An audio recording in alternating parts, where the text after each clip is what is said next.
ಎಲ್ರಿಗೂ ಇವತ್ತಿನ ವಿಶೇಷ ಅಯ್ಯಂಗಾರ್ ಬೇಕ್ರಿ ಸ್ಟೈಲ್ ಮಸಾಲೆ ಬ್ರೆಡ್ ಬಟರ್ ಟೋಸ್ಟನ್ನು ಮಾಡೋದು ಹೇಗೆ ಅಂತ ತಿಳಿಸ್ಕೊಡ್ತೀನಿ. ಅಯ್ಯಂಗಾರ್ ಬೇಕ್ರಿನಲ್ಲಿ ನಾವು ತೊಗೊಂಡು ತಿನ್ನೋವಂಥ ಟೋಸ್ಟು ಮನೆಯಲ್ಲೇ ಹೇಗೆ ಮಾಡ್ಕೋಬೋದು ಅಂತ ನಾನು ಸುಲಭವಾಗಿ ಇವತ್ತು ತೋರಿಸ್ತಾ ಇದ್ದೀನಿ. ಹೇಗೆ ಮಾಡೋದು ಅಂತ ಭಾಳ ಕಡಿಮೆ ಇಂಗ್ರೀಡಿಯೆಂಟ್ಸು, ಭಾಳ ಕಡಿಮೆ ಸಮಯದಲ್ಲಿ ರುಚಿಯಾಗಿ ತುಂಬ ಚೆನ್ನಾಗಿ ಎಲ್ಲರಿಗೂ ಇಷ್ಟ ಆಗೋ ಹಾಗೆ ಮಾಡ್ಕೋಬೋದು. ಇದನ್ನು ಬೆಳಗ್ಗೆ ಬ್ರೇಕ್ಫಾಸ್ಟಿಗೆ ಮಾಡ್ಕೋಬೋದು, ಈವ್ನಿಂಗ್ ಸ್ನ್ಯಾಕ್ಸಿಗೆ ಮಾಡ್ಕೋಬೋದು. ಪಲ್ಯ ರೆಡಿ ಇಟ್ಕೊಂಡ್ರೆ ಎಮರ್ಜೆನ್ಸಿಗೆ ಯಾರು ಗೆಸ್ಟ್ ಬಂದರೂ ಕೂಡ ಇದನ್ನು ಮಾಡ್ಕೋಬೋದು. ಇದಕ್ಕೆ ಬೇಕಾಗಿರೋಂಥ ಇಂಗ್ರೀಡಿಯೆಂಟ್ಸ್ನೆಲ್ಲ ನೋಟ್ ಮಾಡ್ಕೊಳ್ಳಿ. ತರಕಾರಿ ಈರುಳ್ಳಿ, ಕ್ಯಾಪ್ಸಿಕಮ್ಮು, ಕ್ಯಾಬೇಜು, ಕ್ಯಾರೆಟು, ಟೊಮೆಟೊ ಮತ್ತು ಹಸಿರು ಮೆಣಸಿನ್ಕಾಯಿ, ಬೆಣ್ಣೆ, ಕೊತ್ತಂಬರಿ ಸೊಪ್ಪು ಮತ್ತು ಮಸಾಲೆ ಪುಡಿಗಳು ಮತ್ತು 1 ಪೌಂಡು ಬ್ರೆಡ್ಡನ್ನು ತೊಗೊಂಡಿದ್ದೀನಿ. 1 ಪೌಂಡ್ ಬ್ರೆಡ್ ನಾನಿಲ್ಲಿ ಮಾಡರ್ನ್ ಮಿಲ್ಕ್ ಪ್ಲಸ್ ಬ್ರೆಡ್ಡನ್ನು ತೊಗೊಂಡಿದ್ದೀನಿ. ವೀಟ್ ಬ್ರೆಡ್ ಆದರೂ ತೊಗೊಂಡು ಮಾಡ್ಬೋದು. ಇದಿಷ್ಟನ್ನು ನಾವು ಉಪಯೋಗಿಸಿ ಭಾಳ ಚೆನ್ನಾಗಿ ರುಚಿಯಾಗಿ ಹೇಗೆ ಮನೆಯಲ್ಲೇ ಮಾಡ್ಕೋಬೋದು ಅಯ್ಯಂಗಾರ್ ಬೇಕ್ರಿ ಸ್ಟೈಲ್ ಟೋಸ್ಟ್ನ ಅಂತ ತೋರಿಸ್ತೀನಿ. ಮೊದಲಿಗೆ ನಾವು ಮಸಾಲೆನ ರೆಡಿ ಮಾಡ್ಕೋಬೇಕು. ಅದಕ್ಕೆ ನಾನು ಒಂದು ಪಾತ್ರೆಯಲ್ಲಿ 2 ಟೇಬಲ್ ಸ್ಪೂನಷ್ಟು ಎಣ್ಣೆ ಹಾಕ್ಕೊಂಡು, ಎಣ್ಣೆ ಕಾದ ಮೇಲೆ ಸಾಸಿವೆ ಜೀರಿಗೆನ ಹಾಕ್ಕೊಳ್ತೀನಿ. ಅದಾದಮೇಲೆ ಸಣ್ಣಗೆ ಹೆಚ್ಚಿಟ್ಟಿರೋಂಥ ಒಂದು 4 ಹಸಿರು ಮೆಣಸಿನ್ಕಾಯಿ, ಖಾರವಾಗಿ ಇರಬೇಕು ಅದು, ಆ ಹಸಿರು ಮೆಣಸಿನ್ಕಾಯಿ ಹಾಕ್ಕೊಂಡು ಆಮೇಲೆ ನಾನು ದಪ್ಪಗೆ 2 ಗೆಡ್ಡೆ ಈರುಳ್ಳಿನ ಈ ಥರ ಉದ್ದುದ್ದಾಗಿ ಸ್ಲೈಸಾಗಿ ಹೆಚ್ಕೋಬೇಕು, ಬಿಡಿ ಬಿಡಿಯಾಗಿ ಸಿಗಬೇಕು ಅದು. ಇದಿಷ್ಟನ್ನು ನಾನು ಲೋ ಫ್ಲೇಮಲ್ಲೇ ಮಾಡ್ಕೋಬೇಕು. ಆಮೇಲೆ ಕ್ಯಾಪ್ಸಿಕಮ್ಮು, ದಪ್ಪ ಗೆಡ್ಡೆ ಕ್ಯಾಪ್ಸಿಕಮ್ನ ಒಂದು ಪೂರ್ತಿ ಹೆಚ್ಚಿ ಈ ಥರ ಸಣ್ಣದಾಗಿ ಈ ಥರ ಹೆಚ್ಚಿ ಹಾಕ್ಕೊಳ್ತೀನಿ. ಎಲ್ಲ ಲೋ ಫ್ಲೇಮಲ್ಲೇ ನಾವು ಒಗ್ಗರಣೆ ಮಾಡ್ಕೋಬೇಕು. ಈಗ ನಾನು 1 ಇಂಚು ಶುಂಠಿನ ಹಾಕಿ ಒಗ್ಗರಣೆಯಲ್ಲಿ ಬಾಡಿಸ್ತಾ ಇದ್ದೀನಿ. ಶುಂಠಿ ಹಾಕೋದ್ರಿಂದ ಒಳ್ಳೆ ಫ್ಲೇವರು ಬರುತ್ತೆ, ಮಸಾಲೆ ಚೆನ್ನಾಗೂ ಆಗುತ್ತೆ. ಈಗ ನಾನು 2 ಕ್ಯಾರೆಟನ್ನು ಈ ಥರ ದಪ್ಪ ತುರಿದು ಹಾಕ್ಕೊಳ್ತಾ ಇದ್ದೀನಿ. ಈ ಬೇಕ್ರಿ ಟೋಸ್ಟಲ್ಲಿ ಇದಿಷ್ಟು ತರಕಾರಿ ಹಾಕ್ಕೊಂಡ್ರೆ ಒಳ್ಳೆ ಚೆನ್ನಾಗಾಗಿ ಟೇಸ್ಟ್ ಬರುತ್ತೆ. ಬೇಕ್ರಿನಲ್ಲಿ ಹೇಗೆ ಮಾಡ್ತಾರೋ ಪರ್ಫೆಕ್ಟ್ ಅದೇ ರೀತಿಯಲ್ಲೇ ಬರುತ್ತೆ. ಮಸಾಲೆ ತುಂಬ ಇಂಪಾರ್ಟೆಂಟ್ ಈ ಬೇಕ್ರಿ ಟೋಸ್ಟಿಗೆ. ನೋಡಿ, ಈಗ ಕ್ಯಾರೆಟ್ ಸ್ವಲ್ಪ ಬಾಡಿದ್ಮೇಲೆ ಈಗ ನಾನು ಎಲೆಕೋಸನ್ನ ತುರ್ಕೊಂಡು ಈ ಥರ ಉದ್ದುದ್ದಕ್ಕೆ ಬರೋ ಥರ ತುರ್ಕೋಬೇಕು. ಸಣ್ಣಕ್ಕೆ ಹೆಚ್ಚಾದರೂ ಹಾಕ್ಕೋಬೋದು, ಈ ಥರ ತುರಿದಾದರೂ ಹಾಕ್ಕೋಬೋದು. ಒಟ್ಟು ಈ ಥರ ಬಿಡಿ ಬಿಡಿಯಾಗಿ ಬರಬೇಕು. ನೋಡೋದಕ್ಕೂ ತುಂಬ ಚೆನ್ನಾಗಿರುತ್ತೆ, ತಿನ್ನುವಾಗಲೂ ಅಷ್ಟೇ ನಮಗೆ ಕ್ರಂಚಿ ಅಂದರೆ ಕರ ಅನ್ನಂಗೆ ಇರಬೇಕು. ತುಂಬ ಸಾಫ್ಟಾಗಿ ಮಾಡ್ಕೋಬಾರ್ದು ಈ ಪಲ್ಯನ, ಸ್ವಲ್ಪ ಕ್ರಿಸ್ಪಿಯಾಗಿಯೇ ಇರಬೇಕು ಆ ಥರ. ಅದಕ್ಕೆ ಹೇಳ್ತಾ ಇದ್ದೀನಿ, ಲೋ ಫ್ಲೇಮಲ್ಲೇ ತರಕಾರಿನ ಬಾಡಿಸ್ಕೋಬೇಕು. ತುಂಬ ಹೈ ಫ್ಲೇಮ್ ಇಟ್ಕೊಂಡು ಎಲ್ಲೂ ತರಕಾರಿನ ಸೀಸ್ಬಾರ್ದು. ನೋಡಿ, ಈ ಥರ ಎಲ್ಲ ತರಕಾರಿ ಚೆನ್ನಾಗಿ ಬಾಡಿದ್ಮೇಲೆ ಲಾಸ್ಟಲ್ಲಿ ನಾನು 2 ಗೆಡ್ಡೆ ಟೊಮೆಟೊನ ಸಣ್ಣದಾಗಿ ಹೆಚ್ಕೊಂಡು ಹಾಕ್ಕೊಳ್ತಾ ಇದ್ದೀನಿ. ಸಣ್ಣ ಸೈಜ್ ಇತ್ತು ಅಂದರೆ 3 ಹಾಕ್ಕೊಳ್ಳಿ, ಮೀಡಿಯಮ್ ಸೈಜ್ ಇತ್ತು ಅಂದರೆ 2 ಟೊಮೆಟೊನ ಹಾಕ್ಕೊಂಡು ಈ ಒಗ್ಗರಣೆಯಲ್ಲಿ ಬಾಡಿಸ್ಕೋಬೇಕು. ಎಲ್ಲ ಲೋ ಫ್ಲೇಮಲ್ಲೇ ಒಗ್ಗರಣೆ ಮಾಡ್ಕೋಬೇಕು. ಯಾಕೆ ಅಂದರೆ ತರಕಾರಿ ಸಿಹಿಬಾರ್ದು, ಪ್ಲಸ್ ತುಂಬ ಸಾಫ್ಟ್ ಹಾಕೋದು ಬೇಕಾಗಿಲ್ಲ. ಇದರಲ್ಲಿ ಕ್ರಂಚಿಯಾಗಿ ಬರಬೇಕು. ನಮ್ಮ ಸೇಮ್ ಬೇಕ್ರಿ ಸ್ಟೈಲ್ ಬ್ರೆಡ್ ಟೋಸ್ಟ್ ಬರಬೇಕಂದ್ರೆ, ಕ್ರಂಚಿಯಾಗಿ ಬರಬೇಕಂದ್ರೆ ಲೋ ಫ್ಲೇಮಲ್ಲೇ ಮಾಡ್ಕೋಬೇಕು. ಈಗ ನಾನು ಇಲ್ಲೆಲ್ಲ ತೋರಿಸಿರೋವಂಥ ಮಸಾಲೆಗಳು ಒಂದು ಮಿಸ್ ಮಾಡ್ದಲೇ ಹಾಕ್ಕೋಬೇಕು. ನಮಗೆ ಪರ್ಫೆಕ್ಟಾಗಿ ಬೇಕ್ರಿ ಸ್ಟೈಲ್ ಟೋಸ್ಟೇ ಬೇಕು ಅಂತಂದರೆ ಇದಿಷ್ಟು ಮಸಾಲೆನೂ ಹಾಕ್ಕೋಬೇಕು. ನಾನು ತೋರಿಸಿರೋದು ಹೆಸರು ಸಮೇತ ತೋರಿಸಿದ್ದೀನಿ, ಎಲ್ಲ ನೋಟ್ ಮಾಡ್ಕೊಳ್ಳಿ. ಅದನ್ನೇ ರೆಡಿ ಇಟ್ಕೊಂಡು ಹಾಕ್ಕೋಬೇಕು. ಲಾಸ್ಟಲ್ಲಿ ಎಲ್ಲ ತರಕಾರಿ ಆಯಿತು, ಹಸಿ ವಾಸನೆ ಎಲ್ಲ ಹೋಗಿ ಹುರಿದಾಯಿತು ಅಂತ ಅಂದಾಗ ಲಾಸ್ಟಲ್ಲಿ ಮಸಾಲೆನ ಸೇರಿಸ್ಕೊಂಡು 1 ನಿಮಿಷ ಕೈ ಆಡಬೇಕು. ಚೆನ್ನಾಗಿ ಕೈ ಆಡಿದ್ಮೇಲೆ ಈಗ ಅದು ಆಲ್ಮೋಸ್ಟ್ ಡ್ರೈ ಪಲ್ಯ ಥರ ಆಗಿರುತ್ತೆ. ಈಗ ನಾನು 1 ಟೇಬಲ್ ಸ್ಪೂನಷ್ಟು ಟೊಮೆಟೊ ಕೆಚಪ್ನ ಸೇರಿಸ್ಕೊಳ್ತಾ ಇದ್ದೀನಿ.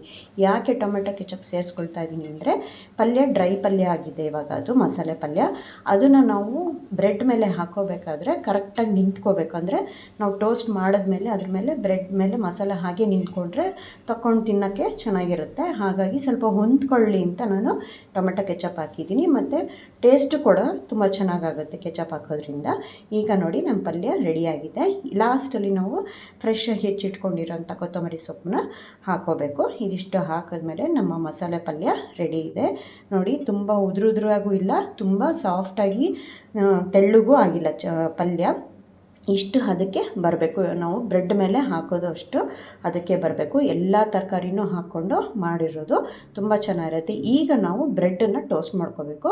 ಅದಕ್ಕೆ ನಾನೀಗ ದೊಡ್ಡ ಹಂಚನ್ನ ಇಟ್ಕೊಂಡಿದ್ದೀನಿ. ನಾನಿಲ್ಲಿ ಕ್ಯಾಸ್ಟ್ ಐರನ್ ಹಂಚನ್ನ ಇಟ್ಕೊಂಡಿದ್ದೀನಿ. ಫಸ್ಟು ಅದನ್ನು ಲೋ ಫ್ಲೇಮಲ್ಲೇ ಕಾಯಿಸ್ಬೇಕು. ಹಂಚನ್ನ ತುಂಬ ಹೈ ಫ್ಲೇಮಲ್ಲಿ ಇಟ್ಕೋಬಾರ್ದು. ಈಗ ನಾನು ಬೆಣ್ಣೆ ಹಾಕಿ ಬೆಣ್ಣೆ ಮೇಲ್ಗಡೆ ನಾವು ತೊಗೊಂಡಿರೋಂಥ ಬ್ರೆಡ್ಡನ್ನು ಜೋಡಿಸ್ಕೊಳ್ತೀನಿ. ಈಗ 4 ಬ್ರೆಡ್ ಅಟ್ ಎ ಟೈಮ್ 4 ಬ್ರೆಡ್ಡನ್ನು ಇಟ್ಟು ನಾನು ಲೋ ಫ್ಲೇಮಲ್ಲಿ ಇರೋವಂಥ ಊರಿನಲ್ಲಿ ಈಗ ಎಲ್ಲದಕ್ಕೂ ಬೆಣ್ಣೆ ಹಚ್ತಾ ಇದ್ದೀನಿ. ಇದರಲ್ಲಿ ನೋಡಿ ಬೆಣ್ಣೆ ಅಥವಾ ತುಪ್ಪ ಕಂಪಲ್ಸರಿ ಹಾಕೋಬೇಕು. ನಿಮಗೆ ಒಳ್ಳೆ ಬೇಕ್ರಿ ಸ್ಟೈಲಲ್ಲೇ ಟೋಸ್ಟ್ ಬೇಕು ಅಂತಂದರೆ ಬೆಣ್ಣೆ ಕಂಪಲ್ಸರಿ. ಬೆಣ್ಣೆ ಇಲ್ಲ ಅಂದರೆ ಆಲ್ಟರ್ನೇಟಿವು ತುಪ್ಪ ಹಾಕೋಬೋದು ಅಷ್ಟೇ. ಬಟ್ ಎರಡರಲ್ಲಿ ಒಂದು ಹಾಕಲೇಬೇಕು, ಆವಾಗಲೇ ನಿಮಗೆ ಪರ್ಫೆಕ್ಟ್ ಟೇಸ್ಟ್ ಸಿಗೋದು. ಮತ್ತು ಈ ಬೆಣ್ಣೆ ಅಥವಾ ತುಪ್ಪ ಹಾಕೋದ್ರಿಂದ ಬ್ರೆಡ್ಡು ಚೆನ್ನಾಗಿ ಸಾಫ್ಟಾಗಿ ಬರುತ್ತೆ. ಮತ್ತು ತಿನ್ನುವಾಗಲೂ ಅಷ್ಟೇ ನಿಮಗೆ ಆ ಪರಿಮಳ ಮತ್ತು ಟೇಸ್ಟು ಚೆನ್ನಾಗಿ ಸಿಗುತ್ತೆ. ನೋಡಿ ಈಗ ಬ್ರೆಡ್ ಮೇಲೆ ನಾನು 2 ಕಡೆನೂ ಟೋಸ್ಟ್ ಆದಮೇಲೆ ಒಂದು ಸೈಡ್ಗೆ ನಾನೀಗ ಪಲ್ಯನ ಫಿಲ್ ಮಾಡ್ಕೊಳ್ತಾ ಬರ್ತಾಯಿದ್ದೀನಿ. ಪಲ್ಯ ಹೇಗೆ ಫಿಲ್ ಮಾಡಬೇಕು ಅಂದರೆ ಒಂದು ಮೂಲೆನೂ ನಾವು ಎಲ್ಲೂ ಖಾಲಿ ಬಿಡಬಾರ್ದು. ಆ ಥರ ಪರ್ಫೆಕ್ಟಾಗಿ ಎಲ್ಲ ಕಡೆನೂ ನಾವು ಫಿಲಪ್ ಮಾಡ್ಕೊಂಡು ಬರಬೇಕು. ತರಕಾರಿ ಪಲ್ಯನ ಹಾಕ್ಬಿಟ್ಟು ನಾವೀಗ ಒಂದು ಸ್ಪ್ಯಾಚುಲಾದಲ್ಲಿ ಪ್ರೆಸ್ ಮಾಡಬೇಕು. ಚೆನ್ನಾಗಿ ಪ್ರೆಸ್ ಮಾಡೋದ್ರಿಂದ ಅದು ಹಿಡ್ಕೊಳ್ಳುತ್ತೆ ಹಾಗೆ ಬ್ರೆಡ್ ಮೇಲೆ. ಯಾಕೆಂದರೆ ಇದು ಓಪನ್ ಟೋಸ್ಟ್ ಆಗಿರೋದ್ರಿಂದ ಹಾಗೆಯೇ ಪ್ರೆಸ್ ಮಾಡಿ ಇಟ್ಕೋಬೇಕು. ಲಾಸ್ಟಲ್ಲಿ ನಾನು ಮತ್ತೆ ಸ್ವಲ್ಪ ಬೆಣ್ಣೆ ಹಾಕ್ಕೊಳ್ತಾ ಇದ್ದೀನಿ. ಬೆಣ್ಣೆ ಹಾಕ್ಕೊಳ್ಳೋದ್ರಿಂದ ಅದ್ಭುತವಾದ ರುಚಿ ಬರುತ್ತೆ. ನೀವು ಮಾಡಿ ತಿಂದು ನೋಡಿ ಒಂದ್ಸತಿ, ನೀವು ಬೇಕ್ರಿಗೆ ಇನ್ನೊಂದ್ಸತಿ ಹೋಗೋದೇ ಇಲ್ಲ, ಅಷ್ಟು ಟೇಸ್ಟ್ ಬರುತ್ತೆ. ಮನೆಯವ್ರಿಗೆಲ್ಲರಿಗೂ ತುಂಬ ಇಷ್ಟ ಆಗುತ್ತೆ, ಮಕ್ಳಿಗೂ ತುಂಬ ಇಷ್ಟ ಆಗುತ್ತೆ. ಇನ್ಫ್ಯಾಕ್ಟ್ ನೀವು ಇಷ್ಟಪಟ್ಟು ತಿಂತೀರಾ, ಮನೆಯೆಲ್ಲ ತುಂಬ ಚೆನ್ನಾಗಿದೆ ಅಂತ ಹೊಗಳ್ತಾರೆ. ಪರ್ಫೆಕ್ಟ್ ಬೇಕ್ರಿ ಸ್ಟೈಲಲ್ಲಿ ಮಸಾಲ ಟೋಸ್ಟ್ ಮಾಡೋದು ಹೇಗೆ ಅಂತ ತೋರಿಸಿದ್ದೀನಿ. ನೀವು ಒಂದ್ಸತಿ ಟ್ರೈ ಮಾಡಿ. ಇದನ್ನು ಪಲ್ಯ ಒಂದ್ಸತಿ ಮಾಡಿಟ್ಕೊಂಡು ತುಂಬ ಚೆನ್ನಾಗಿ ಪಲ್ಯ ರೆಡಿ ಆಗುತ್ತೆ. ಈ ಪಲ್ಯ ಮಾಡಿಟ್ಕೊಂಡು ನೀವು ಯಾವಾಗ ಬೇಕೋ ಆವಾಗ ತಗೊಂಡು ಫ್ರಿಜ್ಜಲ್ಲಿ ಇಟ್ಕೊಂಡಿದ್ರೆ ತಗೊಂಡು ನೀವು ಟೋಸ್ಟ್ ಮಾಡ್ಕೋಬೋದು. ಎಮರ್ಜೆನ್ಸಿ ಯಾರು ಬಂತು ಅಂತಂದರೂ ಮಾಡ್ಕೋಬೋದು. ಇಲ್ಲ ಮಕ್ಳಿಗೆ ಬೆಳಗ್ಗೆ ಕಾಲೇಜಿಗೋ ಸ್ಕೂಲ್ಗೋ ಲೇಟ್ ಆಗ್ತಾಯಿದೆ ಅಂತಂದಾಗ ಇದನ್ನೇ ಪರ್ಫೆಕ್ಟಾಗಿ ತಿಂಡಿಗೆ ಅಂತ ಮಾಡಿಕೊಡ್ಬೋದು. ಲಂಚ್ ಬಾಕ್ಸಿಗೂ ಕೂಡ ಹಾಕ್ಕೋಬೋದು. ಯಾಕೆಂದರೆ ಆರಿದ ಮೇಲೂ ಅಷ್ಟೇ ರುಚಿ ಇರುತ್ತೆ. ಬಿಸಿ ಬಿಸಿಯಾಗಿದ್ದಾಗ ಒಂಥರ ಟೇಸ್ಟು, ಆರಿದ ಮೇಲೂ ಇನ್ನೂ ಒಂಥರ ರುಚಿ ಇರುತ್ತೆ.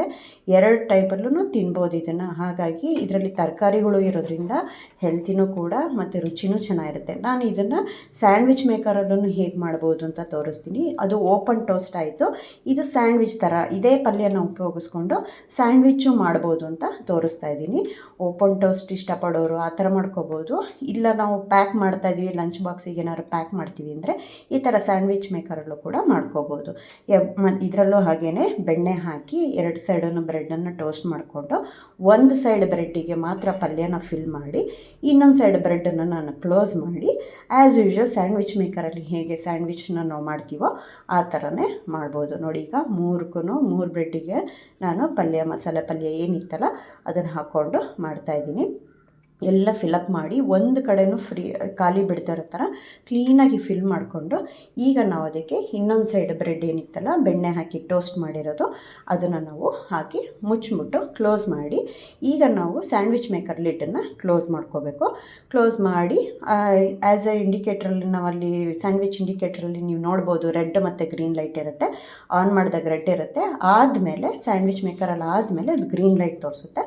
ಸೊ ಅದನ್ನು ತೊಗೊಂಡು ನಾವೀಗ ಕ್ರಿಸ್ಪಿಯಾಗಿರೋವಂಥ ಸ್ಯಾಂಡ್ವಿಚ್ ಕೂಡ ಮಾಡಿದ್ದೀವಿ. ಒಂದೇ ಮಸಾಲದಲ್ಲಿ ನಾವು ಸ್ಯಾಂಡ್ವಿಚ್ಚು ಮತ್ತು ಬ್ರೆಡ್ ಟೋಸ್ಟ್ ಎರಡೂ ಮಾಡಿದ್ದೀವಿ. ಓಪನ್ ಟೋಸ್ಟ್ ಮಾಡಿದ್ದೀವಿ ಬೇಕ್ರಿ ಸ್ಟೈಲ್, ಅಯ್ಯಂಗಾರ್ ಬೇಕ್ರಿ ಸ್ಟೈಲಲ್ಲಿ ಓಪನ್ ಟೋಸ್ಟ್ ಮಾಡಿದ್ದೀವಿ, ಹಾಗೆ ಸ್ಯಾಂಡ್ವಿಚ್ಚು ಕೂಡ ಮಾಡಿದ್ದೀವಿ.